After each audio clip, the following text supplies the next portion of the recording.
श्री भक्त गोपाल चरवाहे का। पहले ऐसा हुआ करता था कि सबकी गायें जैसे चराए तो सब लोग अन्न आदि जो है उसके घर भिजवा देते थे और गायें छोड़ देते थे। वो ग्वाला ही कहा जाता था। सैकड़ों लोगों की गायें चराता था और उसके घर में अन्न आदि जो आवश्यक सामग्री है भिजवा दी जाती थी।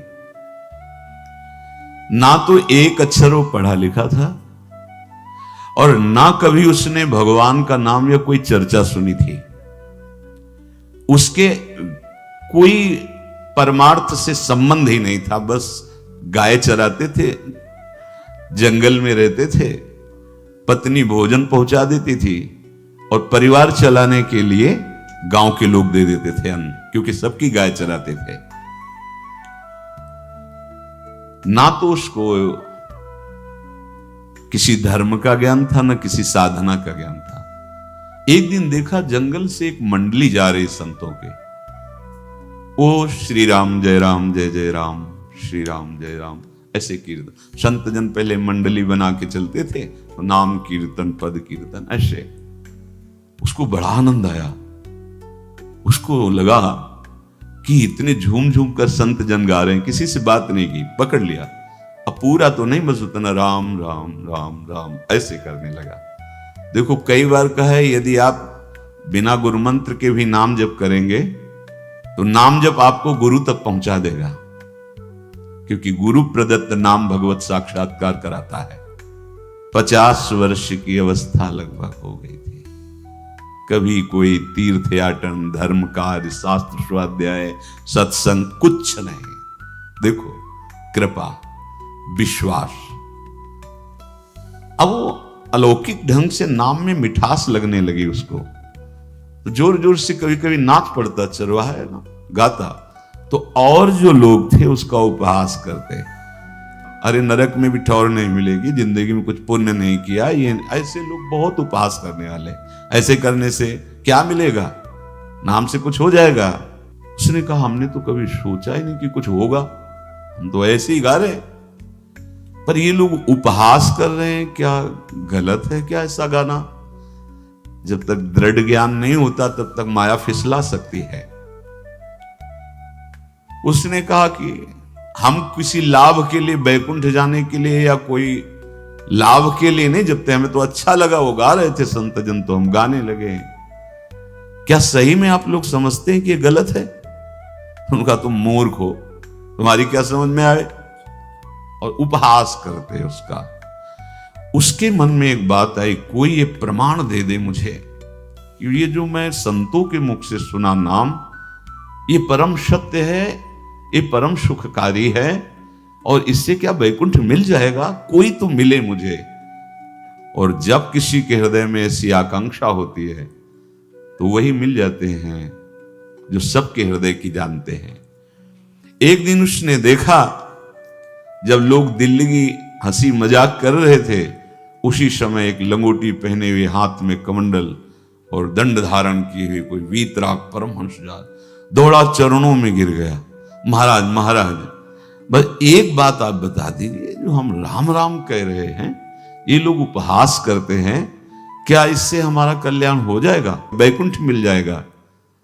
तो उन्होंने कहा बेटा, ये बहुत मंगल में भगवान का नाम है, पर हमें लगता है कि तुम्हें गुरुदेव की आवश्यकता है। यदि तुम गुरु कृपा पात्र बन जाओ तो इन उपहास करने वालों की बातें तुम्हारे मन में नहीं लगेंगी और निश्चित तुम्हें भगवत साक्षात्कार हो जाएगा। तो पैर पकड़ लिया और कहा महाराज आप ही गुरु बन जाओ ना हमारे, आप ही हमें मंत्र दे दो। तो उन्होंने कहा हम तो तीर्थ यात्रा में हैं, ऐसा हम नहीं कर सकते, पर यदि तुम भगवान से प्रार्थना करोगे तो तुम्हारे कल्याण के लिए सदगुरु प्राप्त हो जाएगा।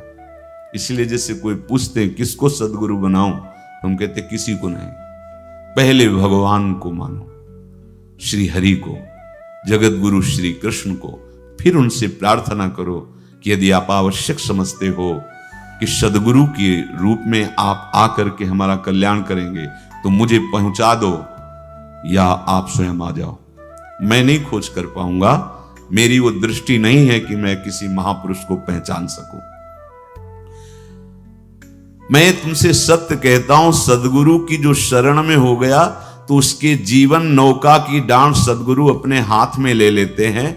फिर उसको कोई भय, कोई उपहास, कोई लज्जा नहीं सताती। वो सुख पूर्वक इस दुखद अपार संसार समुद्र से पार हो जाता है। पर बेटा, तेरे ऊपर भगवान की बड़ी कृपा है, क्योंकि तू संतों को मानता है। तू मेरी बात पर विश्वास कर ले, अंदर से तू एकांत में रो, तुझे सदगुरु मिल जाएंगे। अब ऐसा कहकर वो अपने राह में चले तीर्थ यात्रा के लिए। अब वो खोजता, एकांत में बैठकर देखता, कभी कभी वो पेड़ पे चढ़ जाता कि कोई संत तो नहीं आ रहे हैं। अब उसके लिए वहां भोजन पहुंच जाता, पाता, गाय देखता और बस खोज करता कि सदगुरु आ जाए, सदगुरु आ जाए। बहुत समय व्यतीत हुआ, पर उसका विश्वास नहीं टूटा कि संत ने कहा था कि तुम भावना करो कि सदगुरु आ जाएंगे। भगवान सदगुरु बन करके आ गए, वही है सदगुरु। देखा सामने से बड़े तेजस्वी महात्मा बड़े तीव्र गति से आ रहे। वो दौड़ा, गुरुदेव गुरुदेव, चरणों में लौट गया। चरणों में जे ही गिरा तो एक बिजली सी दौड़ी उसके हृदय में। अब बात बन गई, गुरु मिल गए। वो खड़े हो गए, देखते ही सात्विक भाव उत्पन्न हो रहा है, आंसू निकलने लगे। देखते ही मन में आया कि जो संत कह रहे थे सदगुरु मिल जाएंगे, यही हमारे सदगुरु हैं। हृदय में उत्साह, आतुर आवाज, प्रभु मुझे भवसागर से पार करने वाला गुरु मंत्र दे दो। ऐसे थोड़ी दीक्षा दी जाती कि गली चलते दी जाए, दूंगा। जा पहले स्नान करके आ, फिर एकांत स्थान में बैठेंगे, फिर तेरे को उपदेश देंगे। बोला, महाराज मैं जंगली आदमी हूं, गाय चराता हूं, हमारा घर बार से कोई आना जाना नहीं, यही भोजन आ जाता है। संत ने कहा, अच्छा स्नान करो। स्नान करके आए, एक पेड़ के नीचे।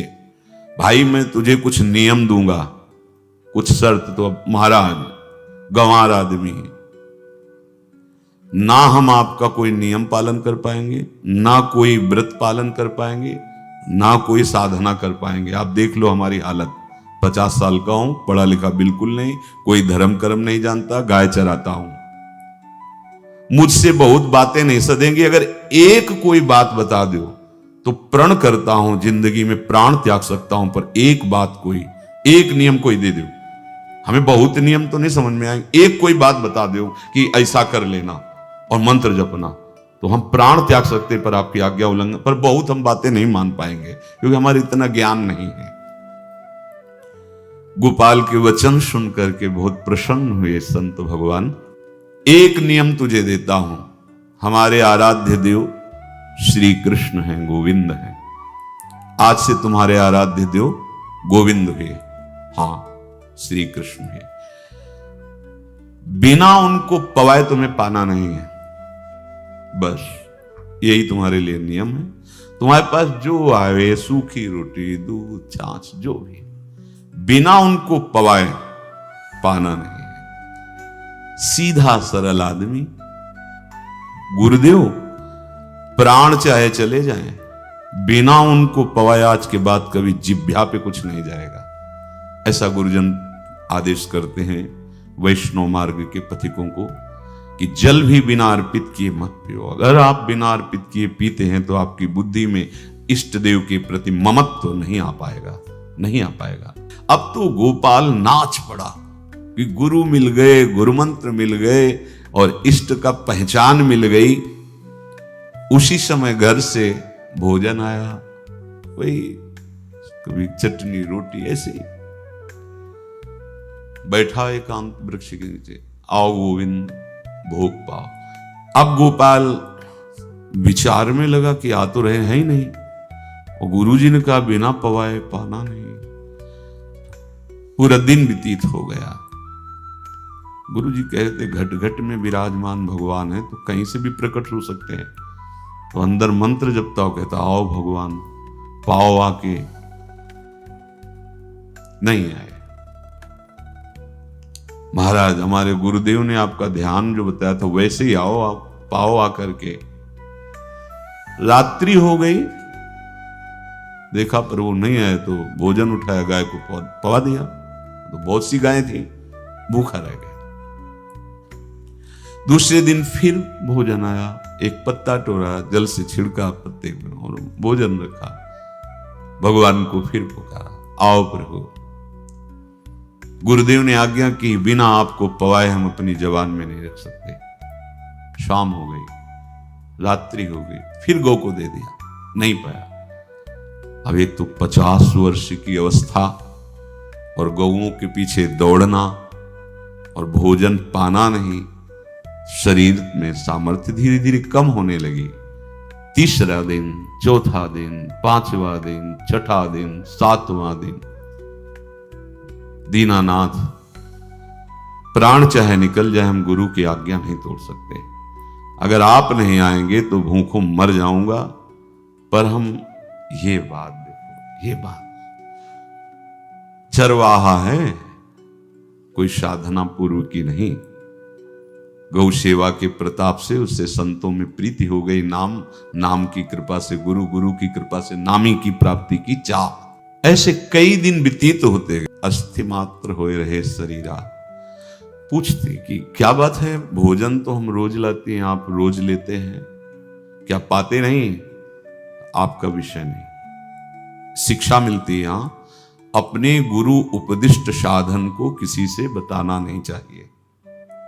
गुरु उपदिष्ट साधन जब तक सिद्धावस्था ना पहुंच जाए तब तक गुप्त रखा जाता है। जो जैसे आप सत्संग सुन रहे हो, इसमें कोई वचन आपको लगा, पकड़ लिया, अब वो जीवन में तभी बोलना जब उसका प्रभाव हमारे जीवन में आ जाए।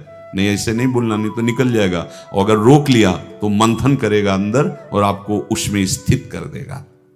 एक भी शब्द नहीं बताया कि हमारी गुरु दीक्षा हो गई, गुरुजी ने कहा था पवा के पाना, और इतने दिन हो गए भगवान तो आ नहीं रहे, इसीलिए हम पा नहीं रहे, तो हमारी ये दशा है। देखो आज का समय ऐसा है कि प्रगट में सब इंद्रियों के पोषण की व्यवस्थाएं भगवान दी, चाहे गृहस्थ हो चाहे विरक्त हो, लेकिन क्या हमारे अंदर निष्ठा है ऐसी?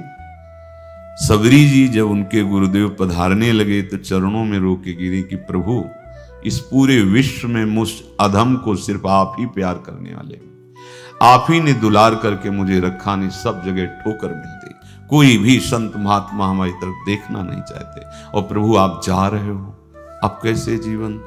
जानते हो क्या कहा? हम तो भजन के प्रभाव से भगवान के धाम जा रहे हैं बेटा, भगवान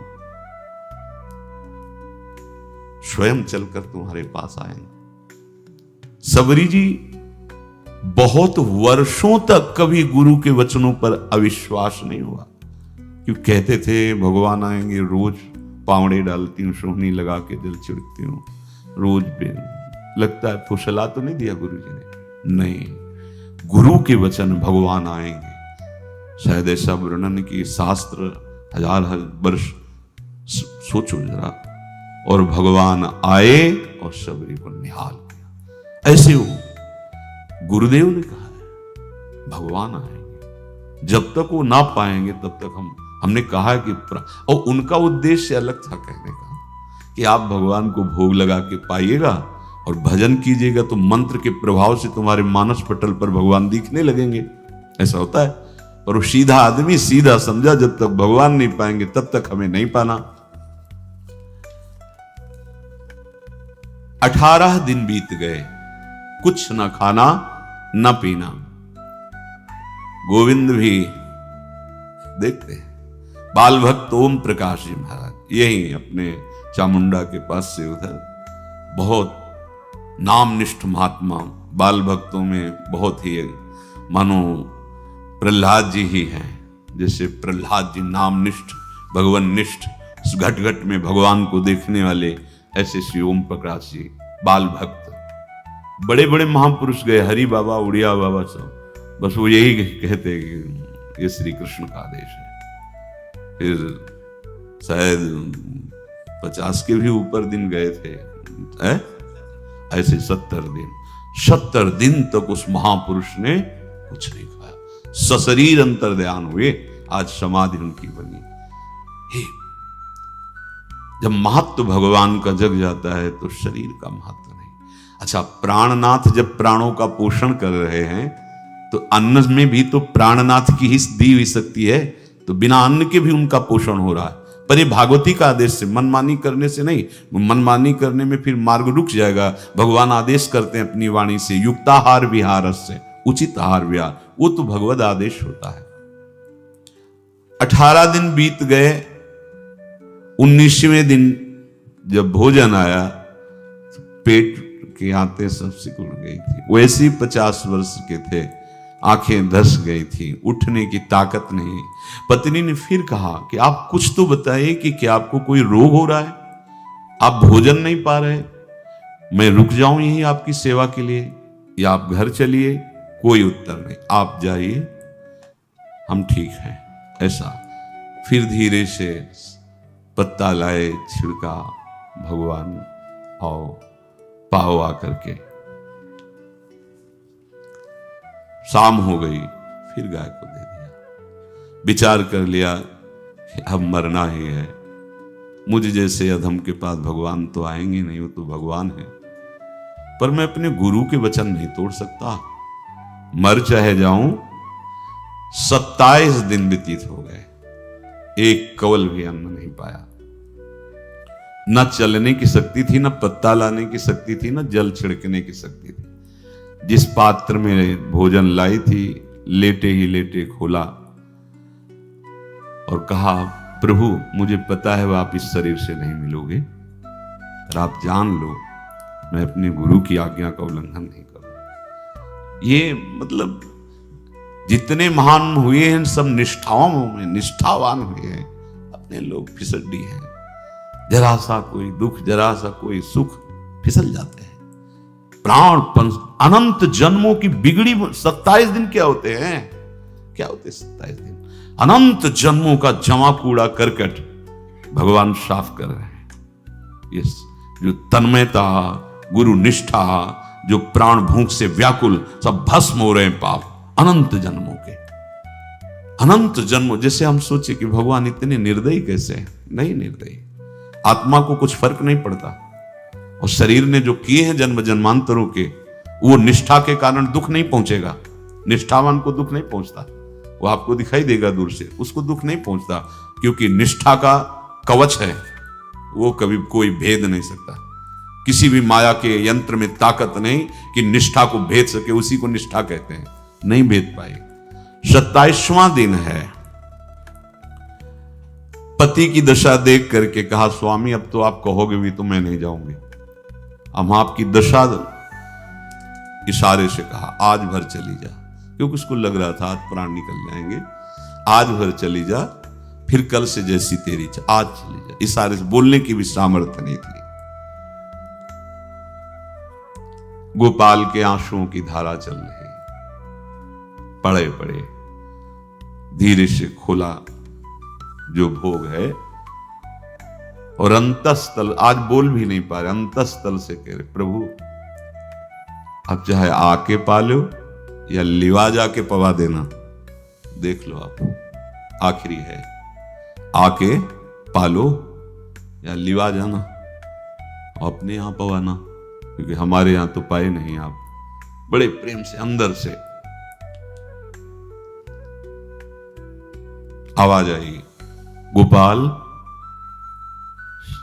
खुली, क्योंकि बोलने की हिम्मत ने, ये अंदर से प्रार्थना की थी, गोपाल वो अमृतमय। गुरुदेव ने कहा था कि उनकी वाणी से अमृत बरसता है। एकदम आंख खुला, देखा वही पीतांबर, वैसे ही मोर मुकुट, वही मुरली, वही करधनी, वैसे नूपुर, वैसे ललित त्रिभंगी। गुरुदेव ने जैसा वर्णन किया था वैसा ही सुंदर रूप गोपाल के सामने। प्रभु मुखमंडल की मनोहरता देखकर निहाल हो गए, ये निहाल कर देंगे। थोड़ी पीड़ा सहना सीखो, सहत सहत बाढ़े भगति, ग्रह तन गुरु हितगार, ग्रह तन गुरु हितगार हार अपनी करिमा। सेवक जी कह रहे हैं, देखो, ग्रह तन गुरु हितगार हार अपनी कर, तन मन प्राण गुरु वचनों पर न्यौछावर, जो भी सहना पड़े सहूंगा। मिल गए प्रभु। प्रभु दूर नहीं है। प्रिया प्रीतम बहुत कृपालु हैं। मानो करोड़ करोड़ काम की सौंदर्यता को हे करते हुए प्रभु के लावण्य का प्रकाश हो रहा है। मनहारिणी मुरली, जैसे कहा था अधरों में रख, वैसे अधरों में विराजमान। अच्छा, खास बात ये, ना कोई गाय देख पा रहे, नहीं कोई और चरवाहा देख पा रहा। ये भगवान को, जैसे इस सभा में किसी से बात करें भगवान, किसी से मिले तो पास बैठा व्यक्ति भी नहीं देख पाएगा, ना जान पाएगा, क्योंकि प्राकृतिक इंद्रियां, प्राकृतिक शरीर, और वो चिदानंद में, वो तो जिसको दर्शन देंगे तो पहले दृष्टि प्रदान करते हैं। भगवान जिससे मिलते हैं पहले दृष्टि प्रदान करते हैं, तो गुरु रूप से दृष्टि प्रदान। ये जो अंतर में पुकारा ना, वो अंतर दृष्टि खुल गई, सामने देखा। इतना सुंदर विश्व मोहिनी भगवान श्री हरि का ललित त्रिभंगी रूप कि गोपाल की आंखें नहीं टिकी। इतना सुंदर रूप, आंखें भगवान के तेज के आगे बंद हो गई। जेवी बंद हुई तो देखा मानस पटल पर वैसे ही ललित त्रिभंगी। फिर खोला, देखा सामने भगवान मुस्कुराए, सामर्थ्य प्रदान की। देखो अर्जुन के साथ ही तो खेलते भगवान सखा भाव से, रथाक रहे हैं, लेकिन भगवान का विराट स्वरूप देखने की सामर्थ्य अर्जुन में थी क्या? दिव्य दृष्टि प्रदान की। फिर भी कांप रहे थे अर्जुन जी भगवान की दिव्य दृष्टि संपन्न नेत्रों से उस विराट महिमा को देखकर कांप रहे थे अर्जुन। ये तो माधुर्य रूप प्रभु का है। उसने मानो इशारा किया प्रभु को कि हमारी सामर्थ्य में सकिल कर आ जाऊं, नजदीक आप आ जाओ। आ गए, अपना माथा प्रभु के चरणों में रखा, आंसुओं से भगवान के चरणों का प्रक्षालन कर रहा। देखो गांव का गाय चराने वाला ग्वारा, जिसको कोई धर्म कर्म का ज्ञान नहीं, कोई भक्ति का ज्ञान नहीं, कोई शास्त्र का ज्ञान नहीं, भगवान ने फिर उसको उठाया और अपने हृदय, ज्यों हृदय से लगाया, हष्ट पुष्ट स्वस्थ सब, अंतर बाहर पूर्ण, कोई पीड़ा नहीं, कोई दुख नहीं, बिल्कुल तेजस्वी स्वरूप। भगवान की स्पर्श की महान सामर्थ्य है। बाली ने बहुत मारा ना सुग्रीव को, तो कर पर शाह सुग्रीव शरीरा, जे इस पर सारी पीड़ा गई। भगवान अमृत सावी है, भगवान दिव्य चिदानंद भाव देने वाले हैं।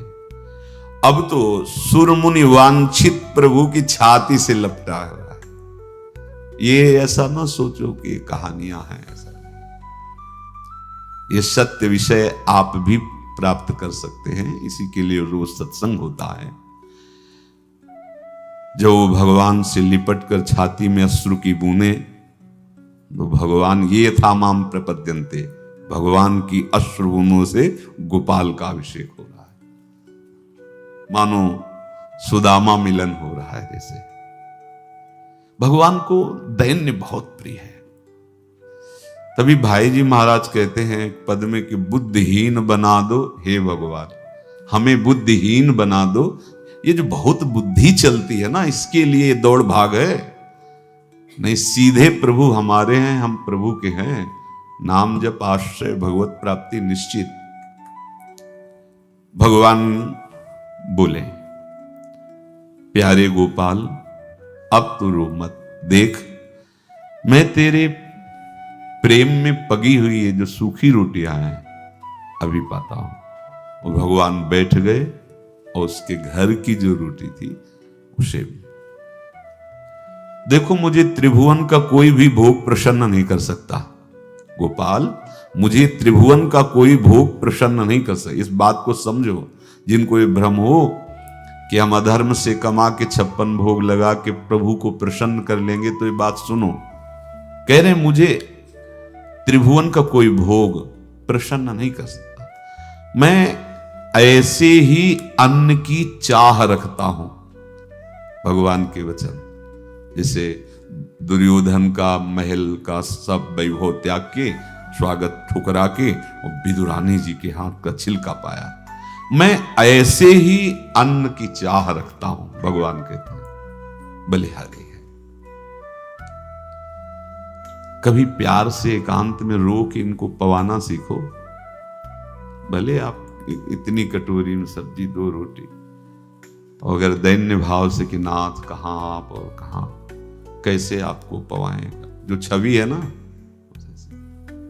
पंखा करते जाओ ऐसे बीच बीच में, जल पिला, देखो ना, ये था माम प्रपद्यन्ते तास ततैव भजम। आप जैसा मानोगे वैसा ही वो व्यवहार करेंगे, पक्का समझ लो। गोपाल जो सच्चे हृदय से मुझे पुकारता है, मैं अवश्य उसको मिलता हूं। जो प्रेम पूर्वक मुझे पवाता है, मैं अवश्य उसका पाता हूं। पत्रम पुष्पम फलम तोयम ये में भक्त्या, भक्ति पूर्वक जो पवाया। भक्ति पूर्वक का मतलब दैन्य। अभक्त में अहंकार होता है, देखो ये किया मैंने, वो भगवान स्वीकार नहीं करते। वो आपका शुभ कर्म बन सकता है, अब वो भी धर्म से कमाई की है तो, पर भगवान की प्रसन्नता का हेतु होगा दैन्य। जहां भी देखो हमारे स्वामी को, जहां भी देखो दैन्य में बिके हुए पाए गए, दैन्य में। और ये दैन्य किसी बाजार में नहीं मिलती, ये दैन्यता बनावटी नहीं होती, ये वस्तुता हृदय की होती, भगवत प्रदत्त ही होती है। पर जो संत सदगुरुदेव की आज्ञा का अक्षरशः पालन करे तो इस दैन्य का निश्चित प्रादुर्भाव हो जाएगा, अहंकार गलित हो जाएगा। वत्स, मैं किसी भी वस्तु का कभी भूखा नहीं हूं। मानो गोपाल के बहाने से हमको समझा रहे हैं क्या चाहिए भगवान को, क्या चाहिए। कुछ भी कर लो, माना कि तुम तात्कालिक वर्तमान दुख को मिटा सकते हो, तात्कालिक, लेकिन संपूर्ण दुखों को मिटाने के लिए हरिनाम गरज रहा है, राधा नाम गरज रहा है। आपसे प्रार्थना है, समझो इस बात को।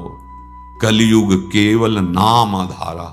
देखो, सुन के राम राम शुरू किया, मिल गए सिद्ध सदगुरुदेव, दे दिया मंत्र, बता दी निष्ठा, और मिल गए भगवान।